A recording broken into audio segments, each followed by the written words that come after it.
Okay, I'll share my screen again and let's discuss the question paper basically. So some are still doing seams, but it's okay. So let's discuss because we can share the video later. So I think this will be the interesting than you just mark the paper in the offline mode, but you will get anyway if this COVID issue solved quickly, you will get a regular paper. But I don't know if this continues. Sometimes you might get online paper, but not this time because they are not ready.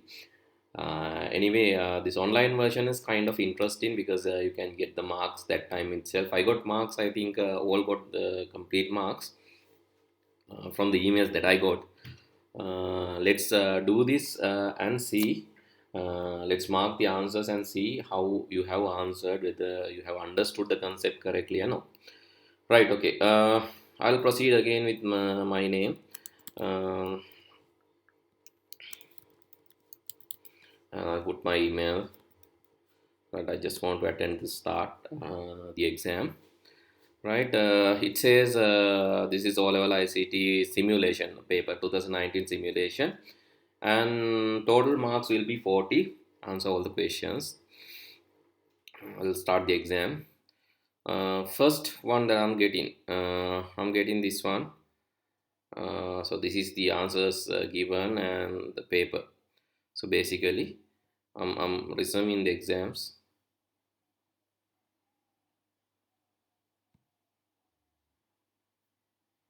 Right, I'm resuming the exam. I'll go to the first one.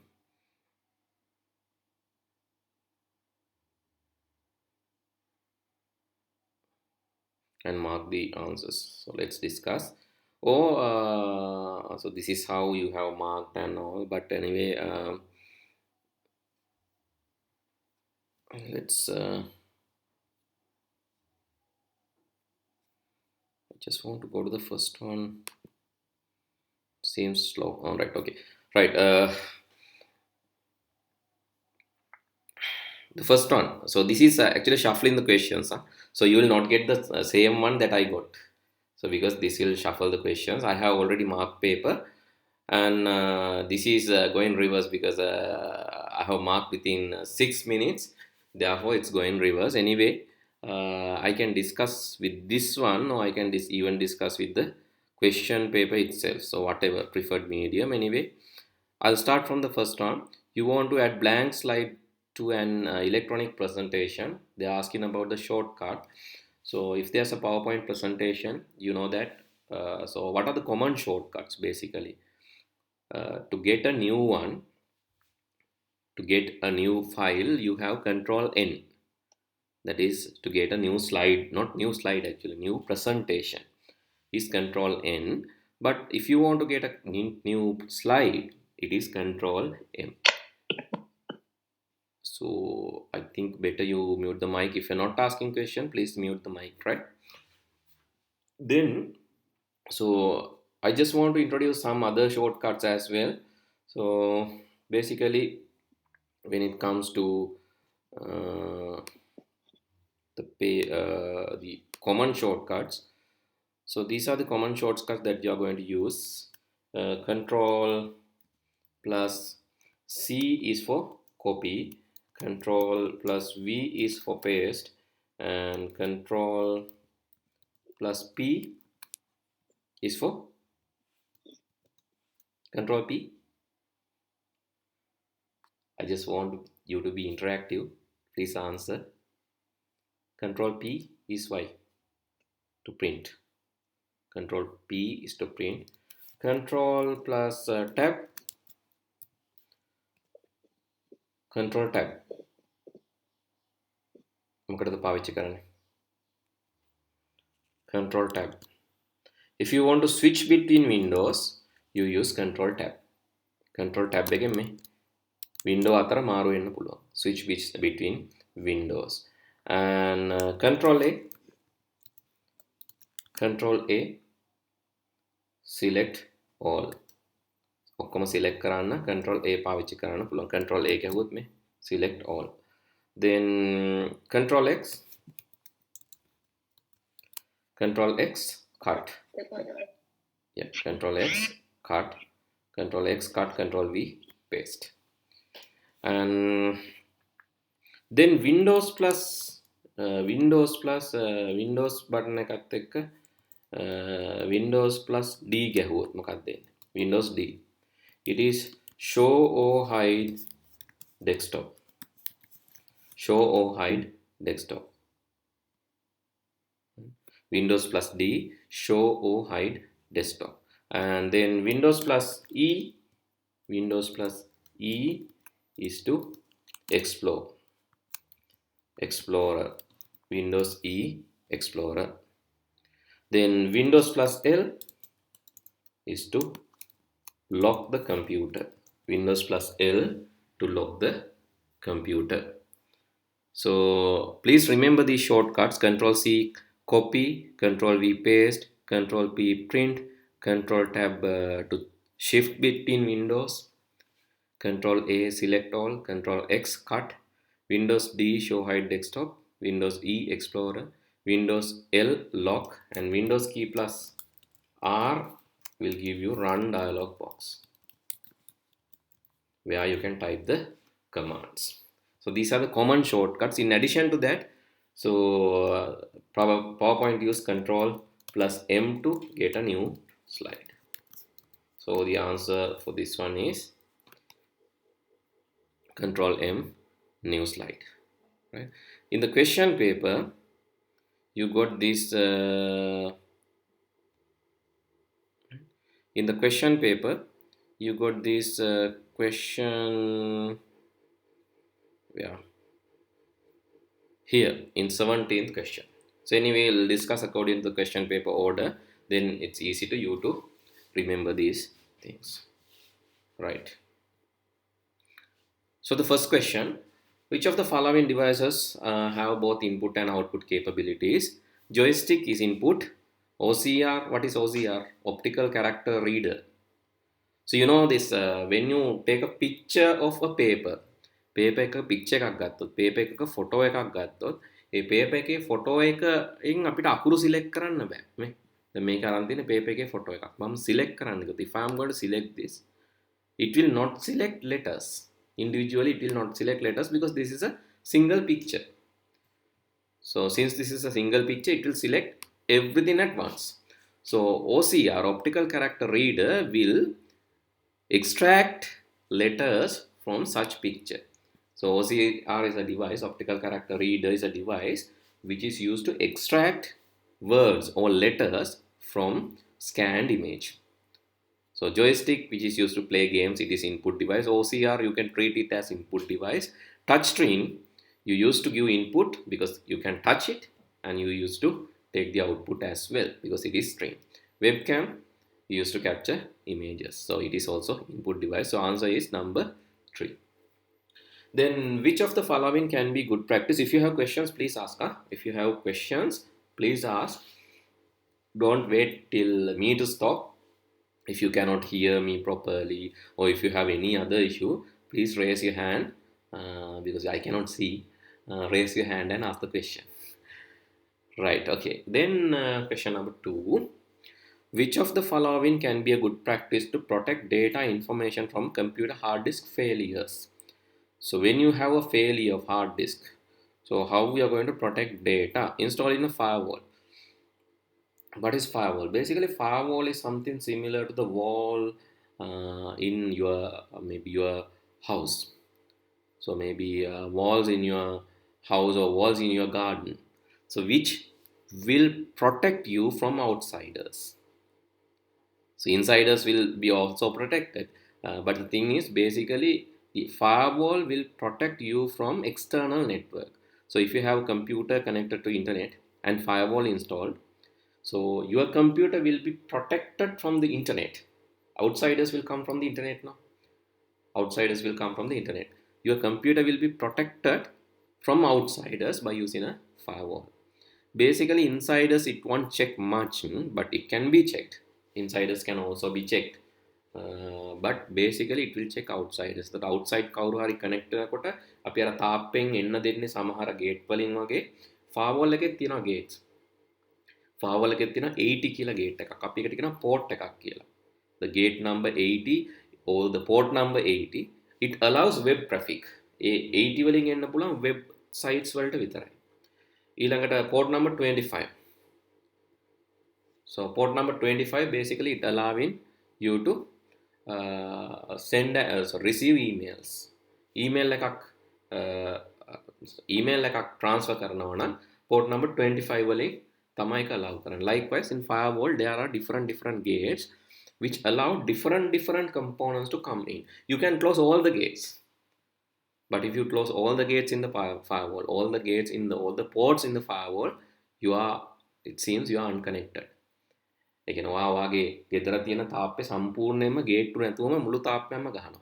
දැන් ඔයාට එළියට යන්නත් බෑ, එළිය කාටවත් ඇතුළට එන්නත් බෑ.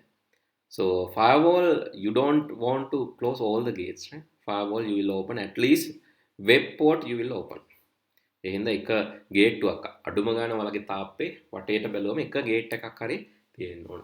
So ඒ වගේ තමයි ඉන්ටර්නෙට් කනෙක්ට් වෙන මැෂින් එකක firewall එකේ අඩුම ගානේ web traffic එක allow කරන්න ඕන. So then that is not relevant to this question. So number 2, installing an antivirus. Antivirus software is a utility software which is used to identify the bad files. So I'll give you another support here. So if you don't have antivirus or මොකක් හරි suspicious na antivirus වලින් scan කරලා බලන්න ඕන නම් I'll give you a site. So you can go to this one. So you can go to URL called virustotal.com, and this site virustotal.com, this site you can scan any file. You can scan file, maybe you just choose a file. Let's say I just want to scan this one, a picture, but picture normally it's not contain a virus. Then I'll confirm update. So after checking the file, it will give results from various antivirus softwares. එකකින් නෙමෙයි antivirus software ගොඩකින් යාලා result එක පෙන්නනවා. ඒ කියන්නේ අපිට antivirus එකක් නැත්නම් අපිට බලන්න ඕන virus එකක්ද කියලා අපිට file එකක් sure නැහැ. ඉතින් ඒ වගේ වෙලාවට අපි virustotal කියලා තියෙනවා. මේ virustotal කියලා website virustotal.com. ඉතින් එයා අපිට result එකක් දෙනවා. මේ adware වලින් මේක detect කරේ නැහැලු, AVG වලින් detect කරේ නැහැලු, Avira, Bitdefender, ESET, Kaspersky, ඒ වගේ malware bytes, Microsoft malware tools, Max, Kinsoft, ඒ වගේ ගොඩාක් Bitdefender, Komodo, ඒ වගේ antivirus ගොඩකින් scan කරලා අපිට දෙනවා මේක undetected කියලා. So anyway, why antivirus? Antivirus is there to check the files. Check whether this file has a malicious code or not. Harmful or hateful code එකක් තියෙනවද කියලා check කරන්න තමයි antivirus පාවිච්චි කරන්නේ. So that is not the answer for this one. Again, the next one is taking periodic backups. Periodic backup means you take copies. If you take copies, so then in case of damage, you can use the copy. So that is the correct answer. So then using strong password. Password is used to secure the computer from unauthorized access. So that is also not the answer. So answer is number 3. Right. Which of the following is correct regarding the generation of computers? Easy question. Generations tika matak karana. First generation we have used vacuum tubes. Second generation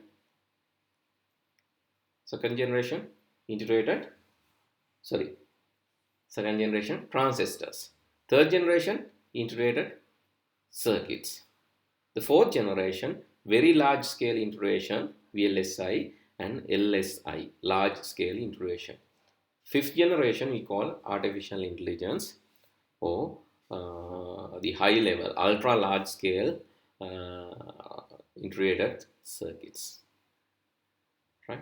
So then the answer is number 4. First generation it is vacuum tubes, this one wrong. Second generation transistors, this one also wrong. Third generation it is ICs, integrated circuits, this one also wrong. So answer is number 4. VLSI, not only VLSI, there is something called LSI, large scale integration and very large scale integration. You can IC එකතු කරලා හදපු IC අපි කියන microchips. microprocessors ඒවාවේ fourth generation එකේ. So then asking about the fourth question, right? Which of the following are related to G to C? So this is regarding e-business. In e-business we will discuss about few terms. So the first term is e-business. When it comes to e-business, we will discuss about few terms. First is C, consumer.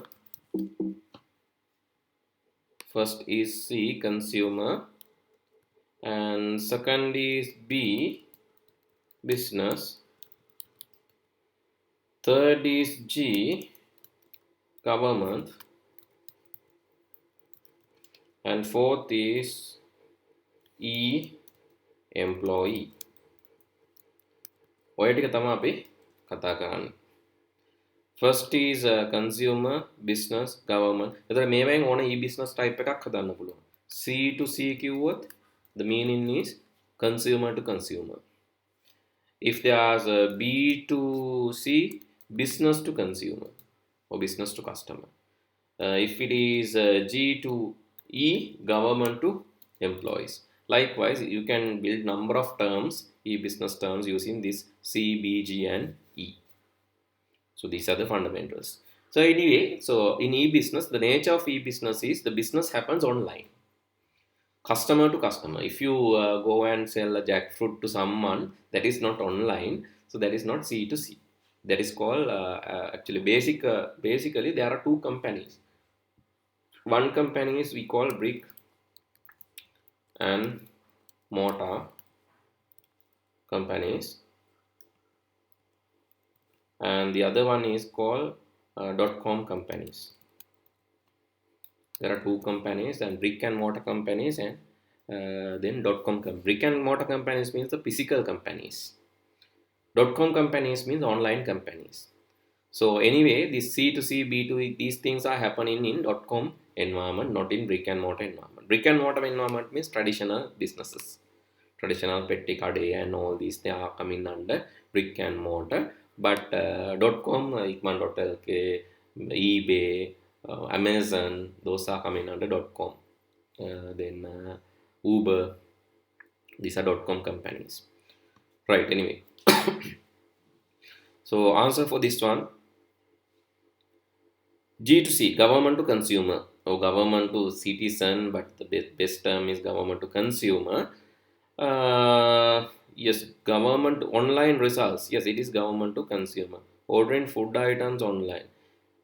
Yes, food is not given by the government unless if it is a disaster like COVID and all, but still food is not given by the government. So then answer is A, and renewing vehicle license online. Yeah, that is also answer A, C. Answer is number 2. Then the next one, 5. Which of the following is an example for data processing? Calculating the accounting balance. Data processing means you give inputs and you take something else. You give inputs account balance and output using, so you calculating account balance. Yeah, you are calculating account balance, that is the output, using banking software after cash withdrawal. Input is the cash withdrawal, output is account balance. You give something and take something out, so which means there is a process. If you process only, you can get something else. Otherwise, given inputs will be given as the output, then no process. So copying a file from USB to hard disk, then given file will be there in the hard disk. Installing sound editing software, the given software will be there in the computer. Scanning a letter using a scanner, again the given letter will be there after the scan. But sensitively look into this, all are called data processing. All 4 are correct answers according to my view, but that is too sensitive. In ordinary level, you can tell that the first one. දැන් එක එක මට්ටමේදී එක එක විදිහට පොඩි කාලේ අපි ළමයින්ට කියනවා වතුර දැක්කම මේ ජෝ කියලා කියනවා. But that is not the same. We cannot teach them this is H2O, two hydrogen and oxygen is there. ඒ විදිහට අපිට කියන්න බෑ. H2O කියලා explain කරන්න බෑ. ඉතින් ජලය කියන්නත් බෑ, වතුර කියන්නත් බෑ. ඊට විදිහේ තනි අකුරේ වචනයක් අපි කියනවා ජෝ කියලා. ඉතින් ඒ වගේ අර දැන් ඕගොල්ලන්ගේ මට්ටමේදී data processing කියන එක in your level take number one, give something, take something else කියන එකෙන් ගන්න processing කියන එක. But actually taking, if actually speaking, data processing is something that you do with the computer, that is data processing. මොන දේ කරත් computer එකේ අකුරක් type කරත්, file එකක් copy කරත්, file එකක් copy paste කරත්, මොන දේ කරත් ඒකට කියන්නේ data processing කියලා. Okay. For this one, fifth one answer is number 1. Sixth one. Select most suitable computer type from supercomputer, laptop computer and tablet computer for the following cases. පළවෙනි එක to process very large amount of data. data ගොඩක් process කරන්න මොකද්ද පාවිච්චි කරන්න කියලා අහනවා. data ගොඩක් process කරන්න අපි පාවිච්චි කරන්නේ මොකද්ද? large amount of data නම් supercomputer එකක් ඕන. A supercomputer. Okay, so now you can see clearly answer is number 3. Why? Because to process very large amount of data, anyway we need a supercomputer. Supercomputer is a powerful computer which can be used to process a large volume of data, and it can also be used as a server. Server එකක් විදිහට සේවා දායකයෙක් server එකක් විදිහට use කරන්න පුළුවන්. Why as a server? Because if it is used as a server, it can serve many people at once simultaneously. එකම වෙලාවේ ගොඩක් අයට සර්විස් එක දෙන්න පුළුවන්. server එකක් විදිහටත් super computer එක ගන්න පුළුවන්. very large amount of data කතාව තිබ්බත් super computer. එහෙම නැත්නම් simultaneous access. එකවර ගොඩක් කට්ටියට සර්විස් එක දෙනවා කියලා කිව්වා. still super computer. So anyway, super computer is a powerful computer which is used to process very large amount of data. So A is supercomputer, therefore the answer is number 3. Other two anyway, that is gathering එළිය වැඩ කරන්න, work away, vacation away from home, that is laptop computer. And then you have for traveling sales representative to entire item requests while visiting shops, to go places like mobile, you need mobile computer. Mobile computer means you can use a tablet computer, a tab. Consider the following statement with the blank labeled A and B. Consider the following statement. Consider the following statement with blanks labeled A and B. When processing, the CPU uses its A to temporarily store data. CPU මොකක්ද use කරන්නේ? When processing, the CPU uses its A. CPU එකක් process කරද්දී use කරන්නේ මොන වගේ memory එකක්ද? Inside CPU you have something called registers. So inside CPU you have registers to temporarily store data that brought from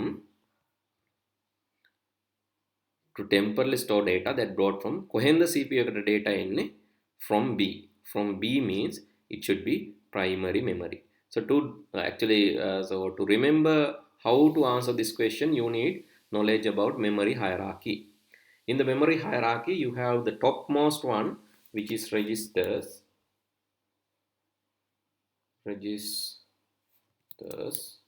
The second one will be cache memory. And actually you have level 1 cache, level 2 cache, L3 cache, and then you have dynamic random access memory, then secondary storage, and after that you have tertiary storage. Actually in the environment you have to represent this in the real environment you represent this as a pyramid. Basically, okay, so let us take smart chart, and this is a pyramid. You write this as a pyramid, right? So first one registers, second one cache, third one dynamic random access memory, then secondary storage,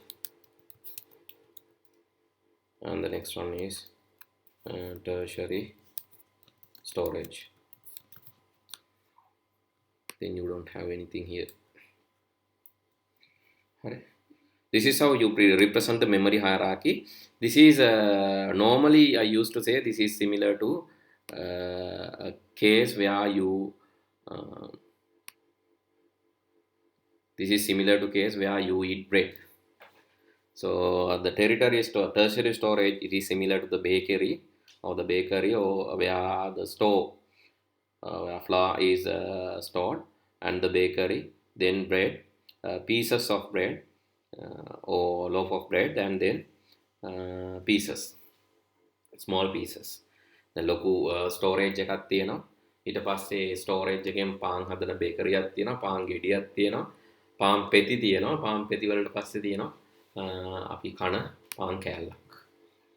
එතකොට අපි process එකට ගන්නකොට ගන්න මෙහෙම. එකපාරටම අපි මේ පිටි ස්ටෝර් කරලා තියෙන ස්ටෝරේජ් එක ප්‍රොසෙස් කරන්න ගන්නෙ නැහැ. ඒකෙන් බේකරිය ප්‍රොසෙස් කරන්න ගන්නෙ නැහැ. බේකරියෙන් පාන් ගෙඩියක් අරන් ඇවිල්ලා ඒක පෙති වලට කපලා ඊට පස්සේ එකෙන් එකක් තමයි අපි කන්සියුම් කරන්නේ. ඒ වගේ තමයි අපේ ස්ටෝරේජ් එකත්, අපේ කම්පියුටර් එකත් ඒ වගේ. So it has a very large storage called tertiary storage, which is backups and internet network. ඒක unlimited exabyte ප්‍රමාණයක් තියෙනවා. ටෙරාබයිට් වලටත් එහා ගිහිල්ලා. ඉතින් ඒකෙන් ටෙරාබයිට් ගාණක් ගත්තම ඒක තියෙන්නේ hard disk එකේ. ඒ ටෙරාබයිට් ගාණෙන් ගිගාබයිට් ගාණක් ගත්තම ඒක තියෙනවා dynamic random access memory කියන අපි කියන RAM එකේ. ඒ dynamic RAM එකෙන් අපි කොටසක් තෝරගත්තම process කරන්න. ඒ process කරන කොටස යනවා cache memory එකට. cache memory එකේ level 3ක් තියෙනවා. level 1 cache, level 2 cache. Those are inside the processor. level 3 cache කියලා තව එකක් තියෙනවා. ඒක processor එකෙන් එළියේ තියෙනවා. එච්චර deep වලට ඕන වෙන්නේ නැහැ. cache memory කියලා මතක තියාගත්තම ඇති. So anyway, cache memory is inside the processor. The processor එක ඇතුලේ තව තියෙන memory cells, those are called registers. processor එකත් ඇතුලේ තව memory cells තියෙනවා. Those cells are called registers. So එතකොට අපි සාමාන්‍යයෙන් process කරන්න ගන්නේ මේ registers වල තියෙන මේ memory cells වල. මේ memory cells වල නැත්තම් අපි බලනවා cache memory එකේ තියෙනවද කියලා. මේ cache memory එකේ නැත්තම් අපි බලනවා RAM එකේ තියෙනවද කියලා. RAM එකේ නැත්තම් අපි බලනවා hard එකේ තියෙනවද කියලා. hard එකේ නැත්තම් අපි බලනවා ඊළඟ level එකට ගිහිල්ලා ඒක internet එකෙන් හෝ network එකෙන් අපිට ගන්න පුළුවන්ද කියලා. So this is how the memory hierarchy works. එතකොට උඩම තියෙනවා ගොඩක් fast, එන්න මේක පල්ලයට එනකොට slow වෙනවා. ඒ වගේම උඩම තියෙනවා ගොඩක් size එකෙන් අඩුයි, small in size. Here the last one is larger in size. So cost එක ගත්තම උඩම තියෙනවා costly ගොඩක්, පල්ලයට එන්න cost එක ගොඩක් අඩු වෙනවා. අපිට network storage දැන් Google එහෙම Gmail එක වල තියෙන storage එක අපිට free හම්බ වෙනවා. Okay, that's how the memory hierarchy works. එතකොට මේ දෙකට තව නමක් කියනවා අපි registers and cache memory. Both together we call one name. So this is called static random access memory, SRAM. Sorry.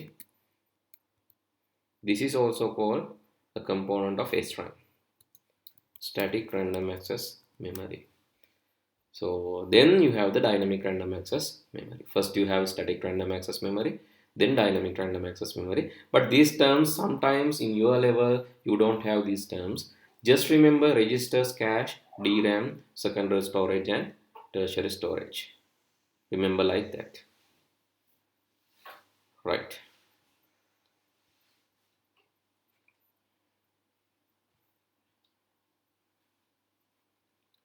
Okay, then let's go to the answer. Here the inside CPU you have registers, then you have the primary storage. To registers වලට එන්නේ primary storage එකෙන්, primary storage එකට එන්නේ secondary storage එකෙන්, secondary storage එකට එන්නේ tertiary storage එකෙන්. So the answer is registers and primary storage number 2. Then which of the following are correct regarding the transmission media? Unshielded twisted pair. So there are two kind of twisted pair cables. So which is called shielded twisted pair and this is your actually results. So you got 40, 37, 36, 36, and yeah, we got that. So if you put your email, you will get result to your email, right? So then UTP and STP. So I'll show image. So this is, yeah, this is better. The twisted pair or twisted pair cables means you have two copper cables as pairs, and then that pair is twisted. ඒක ඔතලා තියෙන්නේ. ඔතන්න හේතුව තමා, so you know that if there is a transmission of power, there will be magnetic field generated. ධාරාවක් ගෙන යන සන්නායකයක් වටා අපි කියනවා චුම්බක ක්ෂේත්‍රයක් ඇති වෙනවා කියලා. So that one magnetic field will be the other side. If you twist to other side, there will be magnetic field for opposite direction.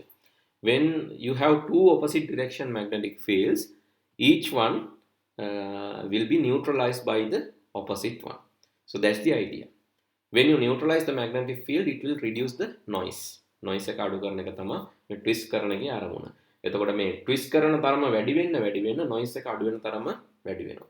දැන් you know that even that I am talking to you, sometimes you might hear different sounds from other side, outside. So maybe sound of wind, sound of vehicles, likewise. So that is not intended, but still you will hear that. ගෙදර වුණත් ඔයගොල්ලන්ට මේ lesson එක අහන් ඉඳිද්දි තව බාහිරින් එක එක සද්ද ඇහෙනවා. ඒ වගේ මම කතා කරනකොටත් you will hear different sounds from the outside. හැබැයි ඒක ඔයා බලාපොරොත්තු වෙන්නේ. ඒ outside එකකින් ඇහෙන අනවශ්‍ය දේවල්, අනවශ්‍ය signals අපි කියන noise කියලා. ඒ වගේ තමයි signal එකක් අපි transmit කරද්දි wire එකක මේ wire එකට එන අනවශ්‍ය බලපෑම්. දැන් ඔයා හිතන්නේ TV එකේ වල channel එකක් බලනවා. TV එකේ channel එකක් බලනකොට ඒ TV channel එකේ අර ඉරි යනවා. lines යනවා. ඒකට අපි කියන noise එක කියලා. රේඩියෝ එකේ වල සින්දුවක් අහනවා. රේඩියෝ එකේ සින්දුවක් අහනකොට පොඩි සෝගාල සද්දයක් එනවා සමහරට යනකොට එම වාහනවල. ඒකට අපි කියන noise කියලා. So these are additional things. ඒතර noise එනකොට අපේ original signal එක damage වෙනවා. The twisted pair වල twist කරන්න හේතුව තමයි to reduce this noise. එතකොට මේ දෙකෙන් දෙකට cover එකක් දාලා තියෙනවා නම් මේ දෙක cover කරලා තියෙනවා නම් අපි කියනවා shielded twisted pair කියලා. ඒ වගේ noise එක මේකටත් වැඩිය අඩුයි.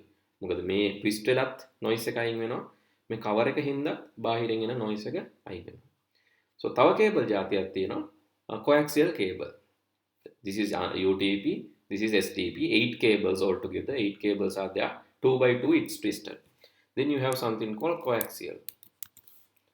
Coaxial cable. The coaxial cable means you have single axis like this. Single axis copper cable. Then inner insulation. අභ්‍යන්තර පරිවාරකයක්. Inner insulation වල layer එකක් තියෙනවා. ඊට පස්සේ copper mesh එකක් තියෙනවා. The copper mesh is mostly used in like sometimes copper meshes use කරනවා මේ අර wall වල බිත්ති වල use කරනවා ඇතුළට දාන්න හේතුව එළියෙන් එන electromagnetic signals. ඔය හිර ගෙවල් වල එහෙම ගොඩක් වෙලාවට copper mesh use කරලා තිබ්බා. use කරන අවස්ථා තිබුණා. මොකද එළියෙන් එන signal cut කරන්න. එතකොට ඇතුළට signal එක එන්නේ නැහැ. ටෙලිෆෝන් signal අරම මොකුත් එන්නේ නැහැ. එතකොට copper mesh එකකින් පුළුවන් මේ එළියෙන් එන ඕනම electromagnetic wave එකක් reduce කරන්න. ඉතින් තඹ දැලේ මේක ගෑවෙනවට තමයි inner insulation එකක් තියෙන්නේ. Then outside insulation, you know that inner insulation විතරක් තිබ්බොත් ඒ current අදින්න තියෙනවා. copper mesh එක හරහා අපිට මේ ඒක සන්නායකයක් ඉඳ එක වහලා තියන්න ඕන. So that's why outer insulation is there. So this is a second type of cable. This is similar to the antenna cable that you see. Okay, now you know.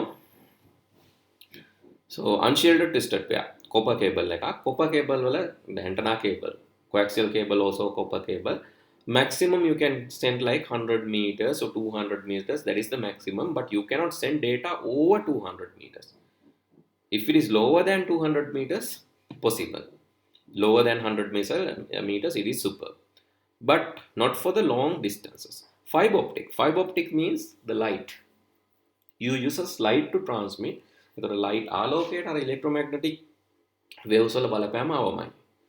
ඒ හින්දා Fiber optic can transmit like 50 kilometers. It can be transmitted to long distances. So B is correct. Fiber optic cable transmit data faster than UTB. Yeah, that is true, because light has the fastest. It is one of the fastest wave that we see. Then infrared transmission is used in wireless keyboard. Yeah, infrared wireless keyboard. Infrared use කරනවා මොනවාද? remote වල. remote එක කියන්නේ keyboard එකක්නේ. TV remote වල infrared use කරනවා. Radio then you are using AC remote and all these things. It has infrared bulb. මේ remote එක ඉස්සරහා බලන්න infrared bulb එකක් තියෙනවා. If you want to see the infrared, you cannot see basically, because animals can see that, but not every animal. So human beings cannot see infrared. So but if you want to see it, what you can do is you can use a camera. ඔගොල්ලන් remote එකේ අර bulb එක තියෙන තැනට ඔගොල්ලන්ගේ phone camera එක අල්ලලා ඔක පත්තු කරන්න. Then you can see the remote infrared signal. You can see like ඒක නිකන් ඒ light එකේ frequency එක වැඩි වෙලා, මොකද frequency දෙකක් තියෙන හින්දා frequency එක වැඩි වෙලා ඔයගොල්ලන්ට light එකක් විදිහට පේනවා. So the correct answers B and C. Number 3 is the correct answer. Then question number 9. So okay, before discussing question number 9, let's have only 2 minutes break. So I just need small break. So let's have 2 minutes break. So in the break, try to write down two things. One is the octal table, second one is hexadecimal table. You don't have break, I'm going to take the break, only 2 minutes. One is hexadecimal table and the second one is octal table. Please compose those two tables, because that is very important in your examination. Octal table and hexa table. Please do this and join back, right? Just 2 minutes, huh? So don't take much time. Okay.